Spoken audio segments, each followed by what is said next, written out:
கர்த்தராகிய இயேசு கிறிஸ்துவின் நாமத்தினாலே உங்களை நான் வாழ்த்துகிறேன்.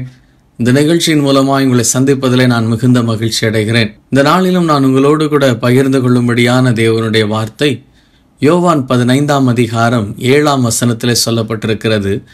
நீங்கள் என்னிலும் என் வார்த்தைகள் உங்களிலும் நிலைத்திருந்தால் நீங்கள் கேட்டுக்கொள்வது எதுவோ அது உங்களுக்கு செய்யப்படும் என்று சொல்லப்பட்டிருக்கிறது. எனக்கு அருமையான தேவஜனமே, வேதம் தெளிவாய் சொல்லுகிறது, நீங்கள் என்னில் நிலைத்திருங்கள், என் வார்த்தைகளும் உங்களில் நிலைத்திருக்க வேண்டும் என்று சொல்லக்கூடிய காரியத்தை குறித்து சொல்லப்பட்டிருக்கிறது. நாம் கர்த்தருடையவர்கள் என்று சொல்லக்கூடிய அந்த வாழ்க்கையை வாழ்ந்து கொண்டிருக்கிறோம்.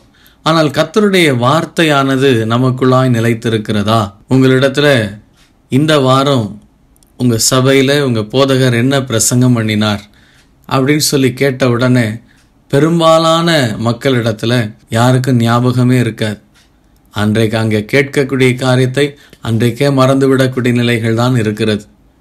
வார்த்தை நமக்குள்ளாய் நிலைத்திருக்க வேண்டும். ஏன்னா கர்த்தர் ஒரு நாளும் விருதாவாய் பேசுகிறவர் அல்ல.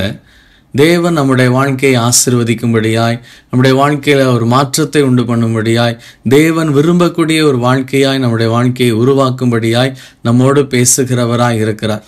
அப்படிப்பட்ட காரியங்களை நாம் விட்டுவிட்டோம் என்று சொன்னால் நாம் தேவனுடைய ஆசீர்வாதத்தை பெற்றுக்கொள்ளக்கூடிய காரியமானது மிகவும் கடினமான ஒரு காரியமாக இருக்கும்.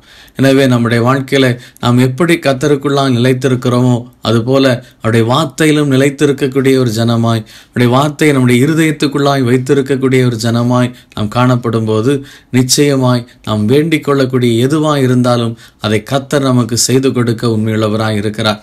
எங்களை அதிகமாய் நேசிக்கிற அன்பின் பரலோக பிதாவே, உடைய குமாரனாகிய இயேசு கிறிஸ்துவின் நாமத்தினாலே இந்த நாளிலும் அப்பா நீர் எங்களோடு பேச நம்முடைய வார்த்தைக்காய் நன்றியோடு உம்மை ஸ்தோத்திரிக்கிறோம். அப்பா, நாங்கள் எப்படி உம்மில் நிலைத்திருக்கிறோமோ அதுபோல உம்முடைய வார்த்தைகளும் எங்களில் நிலைத்திருக்க வேண்டும் என்பதை குறித்து நீர் உணர்த்தினதற்காய் நன்றியோடு உம்மை ஸ்தோத்திரிக்கிறோம்.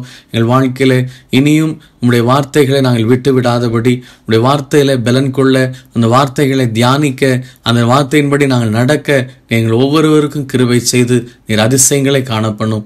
மீட்பர் இயேசு கிறிஸ்துவின் நாமத்தினாலே ஜெபிக்கிறோம் எங்கள் ஜீவனுள்ள நல்ல பிதாவே, ஆமேன்.